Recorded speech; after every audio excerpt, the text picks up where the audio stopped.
Viral diseases, bacterial diseases and fungal diseases. इन सब के बारे में तो आपने कभी ना कभी या कहीं ना कहीं तो लाजमी सुना ही होगा।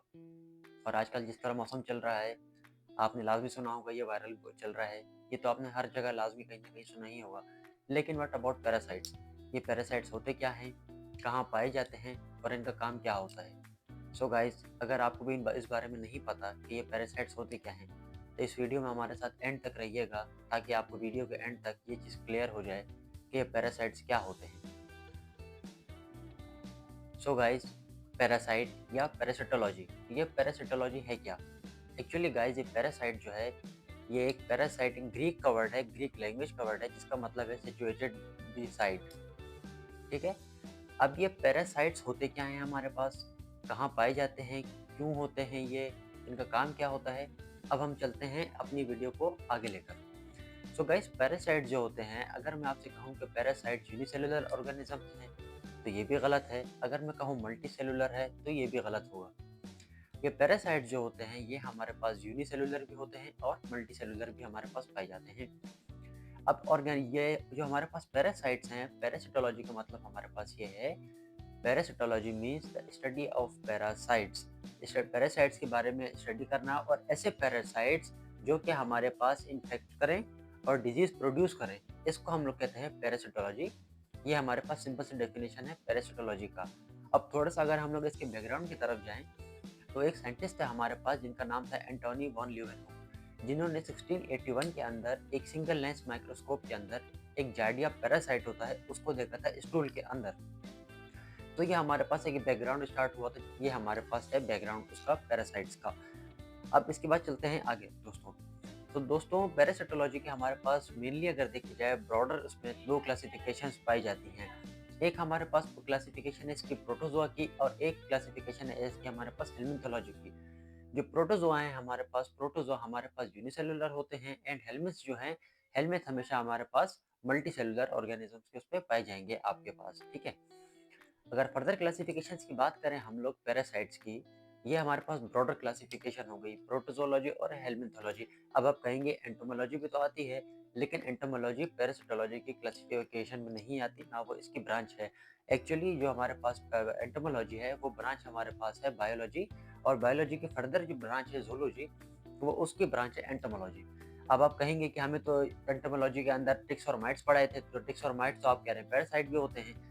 जी हाँ, बिल्कुल। लेकिन पैरासाइट जो हैं हमारे पास मेनली वो एक अलग चीज़ है, एंटोमोलॉजी हमारे पास अलग चीज़ है। एंटोमोलॉजी के अंदर हम लोग पढ़ते हैं मेनली इंसेक्ट्स को, लेकिन एक्चुअली जो है टिक्स और माइट्स जो है वो हमारे पास आर्किनिड्स के अंदर आते हैं। जैसे कि हमारे पास स्पाइडर्स हो गए, टिक्स हो गए और माइट्स हो गए।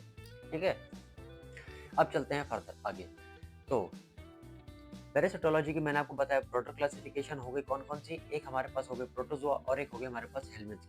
अब अगर हम लोग सेकंड फेज़ में आते हैं, तो इसकी क्लासिफिकेशन करते हैं हम लोग मेनली 2 चीज़ों में। एक हमारे पास होते हैं एक्टोपैरासाइट, एक होते हैं हमारे पास एंडोपैरासाइट।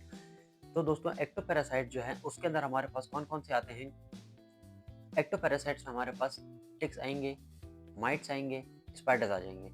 आपने देखा होगा कभी-कभी ये जो गाय है, बकरियाँ हैं, शीप्स हैं, इनके ऊपर एक छोटे-छोटे से कीड़े घूम रहे होते हैं। या आप पेट्स जो पेट लवर हैं, उनको तो लाज़मी पता होगा, आपको पता होगा कि जब भी आप कैट्स के बालों को थोड़ा-सा या उसके फर को थोड़ा-सा डिसाइड करते हैं, उस बालों के बीच में उसके नेक के अराउंड या फिर पूरी बॉडी के अराउंड या मेनली इंग्वाइनल रीजन जो होता है उसका, उसके अंदर आपको एक छोटे-छोटे कीड़े नज़र आ रहे होते हैं, उनको हम लोग फ्लीस कहते हैं। तो ये सारे हमारे पास एक्टोपैरासाइट्स के अंदर आते हैं। ठीक है? अब आगे चलते हैं हम लोग। आगे जब आगे की बात करें, तो सेकंड नंबर पे हमारे पास जो आती है चीज़, वो आती है एंडोपैरासाइट्स की। एंडोपैरासाइट्स में हमारे पास फिर 2 चीज़ आ जाती हैं जो मैंने आपको पहले बताई थी। एक हमारे पास आ जाती हैं हेल्मिन्थ्स और एक हमारे पास आ जाती हैं प्रोटोज़ोआ। अब ये मैं एंडोपैरासाइट, एक्टोपैरासाइट आपको कहता रहा हूँ, इसका एक्चुअली मीनिंग क्या है एक्टो और एंडो का। एक्टोपैरासाइट्स वो वाले यानी जो कि हमारे पास सुपरफिशियली पाए जाएँ, यानी कि वो टिश्यू को पेनिट्रेट ना करें, ऐसे इसको पैरासाइट्स को हम लोग कहते हैं एक्टोपैरासाइट्स। सेकेंडली एंडोपैरासाइट्स कौन से होते हैं? एंडोपैरासाइट्स वो वाले जो कि टिश्यू के अंदर पेनिट्रेट कर जाएँ, और मे बी आपके ब्लड के अंदर, आपके लिवर के अंदर, आपके स्प्लीन के अंदर, मे बी आपके जीआई ट्रैक्ट के अंदर पाए जाएँ, उनको हम लोग कहते हैं एंडोपैरासाइट्स। हम एंडोपैरासाइट्स को आगे लेकर चलें, तो एंडोपैरासाइट्स की फिर फर्दर क्लासिफिकेशन होती है हमारे पास। इसके फर्दर क्लासिफिकेशन में एंडोपैरासाइट्स के हमारे पास 4 किस्म की हैं। एक हमारे पास ऑब्लिगेट है, एक फैकल्टेटिव है, एक एक्सीडेंटल है और एक जो है हमारे पास वो होती है एबरेंट। अब जो हमारे पास ऑब्लिगेट पैरासाइट्स हैं, ऑब्लिगेट पैरासाइट्स वो वाले हैं कि जो कि कांट एग्जिस्ट विदाउट होस्ट, जो कि हम ऐसे पैरासाइट जो कि होस्ट के बगैर एग्जिस्ट ही ना कर पाए, उनको हम लोग कहते हैं ऑब्लिगेट। ऑब्लिगेट माना उसके लिए लाजमी है ये। तो ऑब्लिगेट पैरासाइट्स को कहते हैं ऐसे जिसके लिए होस्ट लाजमी हो। सेकंड नंबर पे आते हैं हमारे पास फैकल्टेटिव।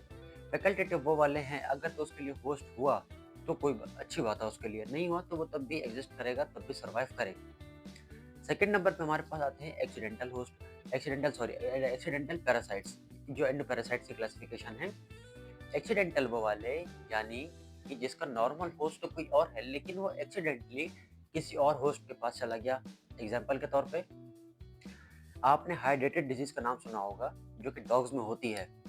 मिसाल के तौर पे अब एक ऑनर है, एक पेट ऑनर है, एक एनिमल लवर है, ये नॉर्मल मैन है, डॉग से उसका इंटरेक्शन हुआ। हाइड्रेटेड डिजीज जो है सॉरी हाइड्रेटेड डिजीज जो है वो मेनली डॉग्स के अंदर थी, लेकिन जब भी ह्यूमन का उससे इंटरेक्शन हुआ और वो ह्यूमन के पास ट्रांसफर हो गया, इसको हम लोग कहेंगे एक्सीडेंटल होस्ट बन गया उसका ह्यूमन। अब फोर्थ नंबर पे हमारे पास आता है एब्रेंट। अब एब्रेंट जो है वो एक्सीडेंटल से थोड़ा मिलता जुलता है। अब मैं अगर आपको कहूँ कि इसके अंदर भी यही है कि इसका जो होस्ट है वो एक कोई और था लेकिन वो आ किसी और के अंदर गया। लेकिन अब आप कहेंगे कि इन दोनों में फिर डिफरेंशिएट क्या हुआ? इन दोनों में डिफरेंशिएट करने का मैं आपको एक आसान तरीका बताता हूँ। अगर तो आप थोड़ा बहुत वेटेरियन है या आपको थोड़ी बहुत बायोलॉजी की नॉलेज है तो आपके लिए बड़ी आसानी हो जाएगी, और अगर लेमैन है तो मैं कोशिश करता हूँ कि उसके लिए भी आपको आसानी करके बताऊँ। इन दोनों में डिफरेंस ये वाला है, एब्रेंट पैरासाइट्स वो वाले होते हैं जो कि हमारे पास अपने स्पेसिफिक होस्ट के अंदर लाइफ साइकिल को रन करते हैं या उनकी लाइफ साइकिल किसी स्पेसिफिक होस्ट के अंदर होती है। अगर तो वो किसी एक्सीडेंटल होस्ट के अंदर चले जाएं या ऐसे हो जो उनके लिए टिपिकली नहीं था उनका होस्ट, तो उसके अंदर वो लाइफ साइकिल अपनी परफॉर्म नहीं करते या अपनी लाइफ साइकिल को आगे लेके नहीं चलते, फर्दर जो है वो रेप्लिकेट नहीं करते। जबकि एक्सीडेंटल होस्ट के अंदर क्या है कि वो होस्ट उसके अंदर चला तो गया, पैरासाइट के अंदर पैरासाइट जो है होस्ट के अंदर चला तो गया लेकिन उसके अंदर कोई सिम्टम्स शो नहीं करवाएगा, कोई डिजीज कॉज नहीं करवाएगा। तो ये मेन डिफरेंस है इसके अंदर, एक्सीडेंटल के अंदर और एब्रेंट के अंदर। मैं आपको दोबारा क्लियर कर दूं थोड़ा सा। एक्सीडेंटल के अंदर क्या होगा, अगर तो वो उसका अनयूजुअल होस्ट है उसके अंदर वो क्या करेगा, कोई डिजीज कॉज नहीं करवाएगा, ठीक है। एब्रेंट के अंदर क्या होगा, अगर तो उसका अनयूजुअल होस्ट है तो उसके अंदर वो लाइफ साइकिल परफॉर्म नहीं करेगा अपनी। इन दोनों के अंदर एक बड़ा माइन्यूट डिफरेंस है। आगे चलते हैं। अब ये एब्रेंट जो मैंने आपको बताया पैरासाइट, इसकी एग्जांपल है टॉक्सोकारा। टॉक्सोकारा एक कहने से एक पैरासाइट्स होता है जो कि हमारे पास डॉग्स में ही पाया जाता है नॉर्मली। अगर तो वो ह्यूमन के अंदर ट्रांसफर हो जाए या किसी और एनिमल के अंदर ट्रांसफर हो जाए तो वो क्या करेगा, अपने लाइफ साइकिल को फर्दर प्रोसीड नहीं करेगा, वो फर्दर रेप्लिकेट नहीं कर देगा, फर्दर लार्वा नहीं बनाएगा, फर्दर स्पोरोजोआ मीरोजोइट्स। ये तो खैर मैं आपसे आगे बताऊंगा, ये तो खैर इंट्रोडक्शन टू पैरासिटोलॉजी है सिंपल। क्या आपको पैरासिटोलॉजी का इंट्रोडक्शन पता हो कि पैरासिटोलॉजी एक्चुअली है क्या, इसकी ब्रांचेस क्या है, इसके अंदर एक्टोपैरासाइट, पैरासाइट, एंडोपैरासाइट क्या क्या होते हैं, होस्ट का क्या होता है, ये सारी चीज़ें आपको पता। आज तो ये वाली वीडियो मैंने इस बारे में बताई है कि आपको पैरासिटोलॉजी का इंट्रोडक्शन कम से कम पता हो। अब ये मैंने आपको बता दिया पैरासाइट जो थे उनका इंट्रोडक्शन सीधा सीधा। अब आगे चलते हैं। आपसे मैंने बार बार बात की होस्ट में। अब ये एक्चुअली होस्ट है क्या? होस्ट एक ऐसा लिविंग ऑर्गेनिज्म है जो कि हार्बर करे पैरासाइट को और उसको नरिशमेंट और उसको क्या करे, शेल्टर प्रोवाइड करे, उसको हम लोग कहेंगे होस्ट। अब ये होस्ट जो है वो ह्यूमन भी हो सकता है, एनिमल भी हो सकता है, लेकिन उसका लिविंग ऑर्गेनिज्म होना लाजमी है। ये आप कह लें कि एक थंब रूल कह लें, एक 100% श्योरिटी है इसकी कि जो होस्ट है उसका लिविंग ऑर्गेनिज्म होना बहुत ज़रूरी है। इसके अंदर एक छोटा सा पॉइंट ये भी है तो बड़ा, मतलब आप कह लें कि फजूल सा पॉइंट, लेकिन इसको मैंने बोला कि बता दूं तो अच्छी बात है कि जो पैरासाइट है और होस्ट है उसका रिलेशन हमेशा जो है ना ऐसा होगा कि पैरासाइट जो है हमेशा छोटा होगा और जो होस्ट है वो हमेशा बड़ा होगा। ऐसा कभी भी नहीं होगा कि आपको मल्टी सेलुलर ऑर्गेनिज्म किसी यूनिसेलुलर ऑर्गेनिज्म के अंदर मिले, ऐसा कभी भी नहीं होगा। हमेशा जो है आपको वो जो आपका पैरासाइट है वो छोटे साइज का होगा और वो जो आपका वो है होस्ट है वो बड़े साइज का होगा। मैं बात कर रहा हूँ एंडोपैरासाइट। एक्टोपैरासाइट में पॉसिबल है, ये चीज़ हो सकती है, इसमें कोई प्रॉब्लम नहीं है। आगे चलते हैं दोस्तों। अब होस्ट के फर्दर क्लासिफिकेशन है। एक हमारे पास होस्ट होते हैं डेफिनेटिव और एक हमारे पास होते हैं इंटरमीडिएट। दोनों में क्या डिफरेंस है, दोनों होते क्या हैं? डेफिनेटिव होस्ट दोस्तों वो होते हैं जो कि हमारे पास ऐसे होस्ट होते हैं जिनके अंदर जो हमारा पैरासाइट है वो होता है एडल्ट स्टेज के अंदर। एडल्ट स्टेज के अंदर होगा और उस होस्ट के अंदर वो अपनी कौन सी सेक्सुअल रिप्रोडक्शन करेगा, उसको हम लोग हमेशा कहेंगे डेफिनेटिव होस्ट।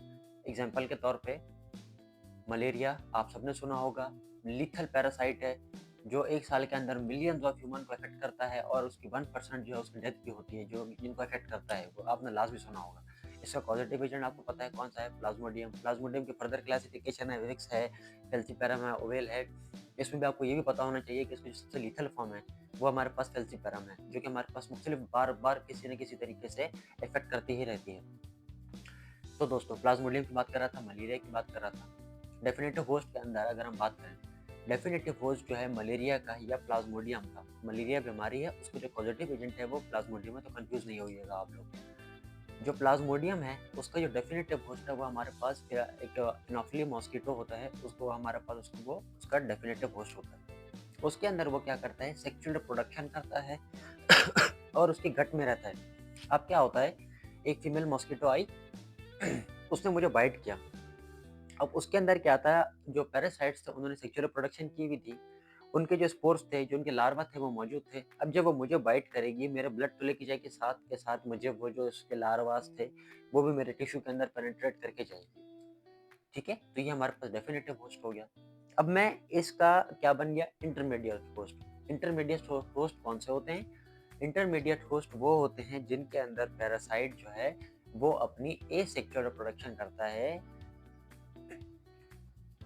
और हमारे पास लार्वल स्टेज में पाया जाता है। ठीक है, अब एक चीज आपको बता दूं, क्लियर कर दूं, डेफिनेटिव होस्ट जब भी होगा, सॉरी आप बार बार डिस्टर्ब हो रहा है, माजरत।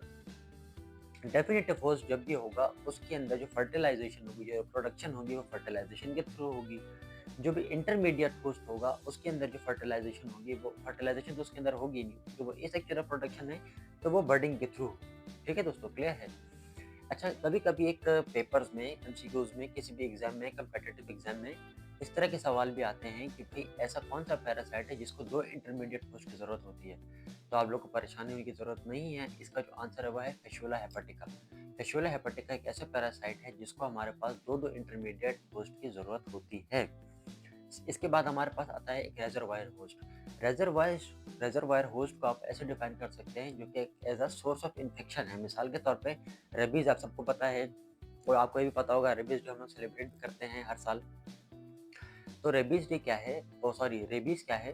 एक वो है वायरल डिज़ीज़ है हमारे पास जो कि मेनली डॉग्स में पाई जाती है।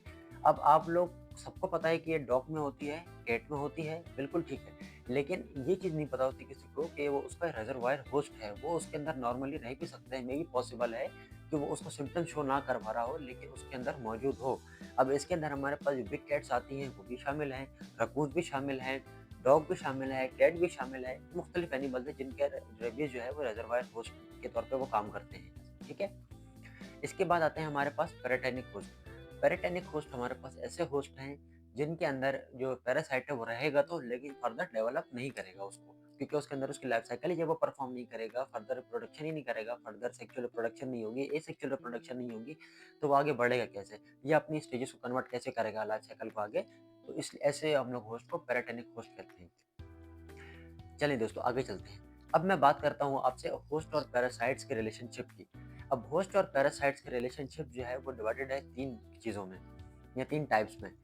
पहले टाइप्स हमारे पास आती है सिम्बायोसिस, सेकंड टाइप आती है हमारे पास कमेंसलिज्म और थर्ड जो है हमारे पास आती है वो आती है पैरासिटिज्म। अच्छा, अब हम लोग पहले टाइप पे अगर आते हैं सिम्बायोसिस में, सिम्बायोसिस हमारे पास एक ऐसी जो क्लासिफिकेशन है, ये ऐसी टाइप है जिसके अंदर होस्ट और पैरासाइट्स दोनों जो है एक दूसरे से बेनिफिट ले रहे होते हैं और कोई नुकसान नहीं पहुंचाते एक दूसरे को।